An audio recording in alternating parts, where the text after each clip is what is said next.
All right, let's get right into it. Today's explainer is a total deep dive into how our democracy actually works behind the scenes.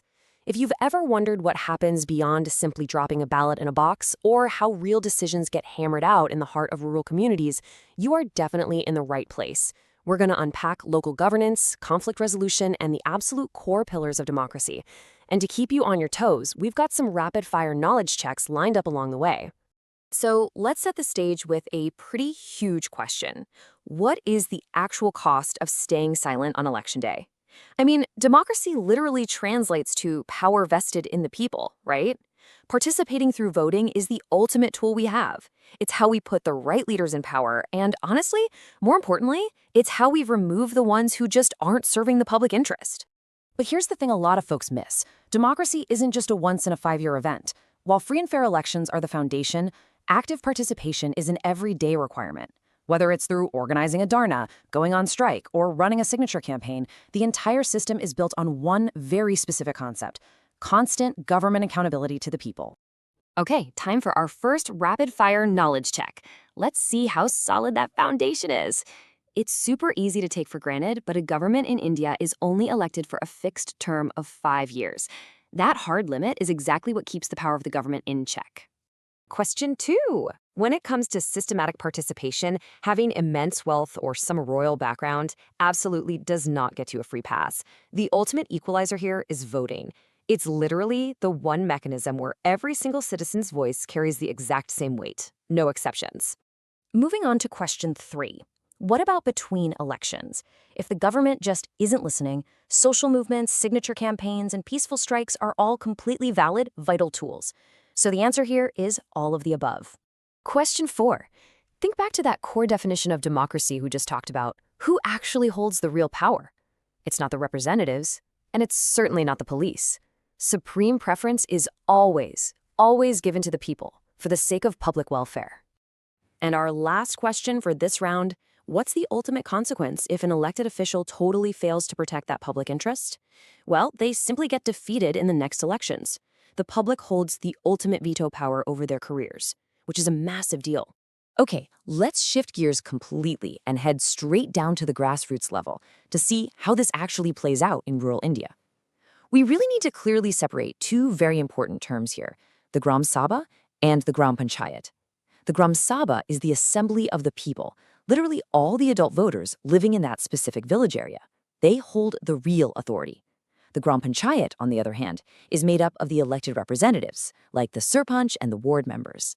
They're the ones who actually implement the development programs. But remember, the Panchayat answers directly to the Sabha. Just picture a bustling Gram Sabha meeting, kind of like the one in Hardest Village that our sources detail. Citizens are right there, directly demanding answers about really pressing local issues, like the below poverty line list or immediate water shortages. I mean, this is active citizenry in its absolute purest form. It's people looking their elected officials in the eye and holding them accountable face to face. So how does all this local action scale up? Well, it builds up in 3 distinct steps to form the backbone of rural governance, known as the Panchayati Raj. From the Gram Panchayat down at the village level, we step up to the Janpad Panchayat at the block level, and finally, we reach the Zila Parishad at the very top, which coordinates development for the entire district. All right, time for round 2 of our knowledge checks. Question 6. Who actually gets a seat at that foundational village meeting? It's not just a select VIP few, it's literally all adult voters in the village area. If you're old enough to vote, you have a seat at the table. Next up, question 7. The main point of contact for these voters is the head of the Gram Panchayat. Do you remember their title? That's right, it's the Sarpanch. They work right alongside the ward members to govern the village for their 5-year term. Question 8. Remember that golden rule of local government we talked about? Because elected officials answer directly to the people, the Gram Panchayat cannot just act on its own. Their work has to be explicitly approved by the Gram Sabha. The citizens themselves must endorse their actions. Question 9. We just looked at the 3 steps of local governance. Sitting right there in the middle of the hierarchy is the Janpad Panchayat, or Panchayat Samiti. It acts as that absolutely vital operational link bridging the village level to the district level. And the final question for this section: who's at the very top holding the purse strings? That would be the Zila Parishad. Operating at the highest tier of the Panchayati Raj structure, they're the ones regulating money distribution among the Gram Panchayats to make sure development is fair across the whole district. Now let's look at something completely different, but absolutely crucial. The government acting as an impartial referee. Look, conflicts are just inevitable when millions of people share resources. For instance, the government steps in to manage wildly complex disputes, like the Kaveri River water dispute between Karnataka and Tamil Nadu, just to ensure fair distribution. They'd also play a massive role in maintaining peace during religious processions, using the police to bring community representatives together to stop violence before it even starts. And the ultimate glue holding all of this democratic refereeing together? The rule of law. This is huge. Whether you are a wealthy leader, a powerful government official, or a struggling farmer, the laws apply to you exactly the same way. It prevents anyone from just arbitrarily using power, and it guarantees your basic rights are protected. And this leads us to something profound. A true democracy doesn't just put out fires, it takes active steps to uplift marginalized groups. In a democracy, equality and justice are completely inseparable. You literally cannot have one without the other. This is exactly why the law outright banned the cruel historical practice of untouchability, and it's why the government implements specific provisions, like lower fees or concessions in schools, to actively empower the girl child and close that gender gap in education. Okay, final rapid-fire round. Let's see what you've got. Question 11. When dealing with community tensions, like making sure religious processions stay peaceful, who steps in as the mediator? The government utilizes the police to bridge that gap between communities and ensure peaceful resolutions.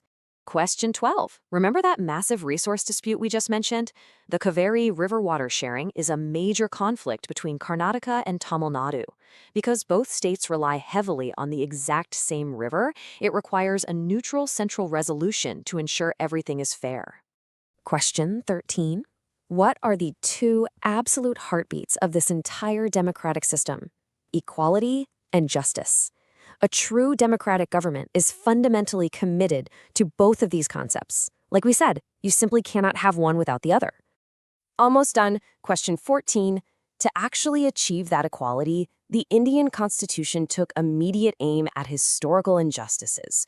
Most notably, they banned the cruel practice of untouchability to finally ensure that marginalized groups are protected under the law. And our final question of the explainer. How do we actively create more space for equality in the future? Well, the government takes affirmative action. By providing lower fees and financial concessions for the girl child, they're taking concrete, real-world steps toward closing the gender gap in education.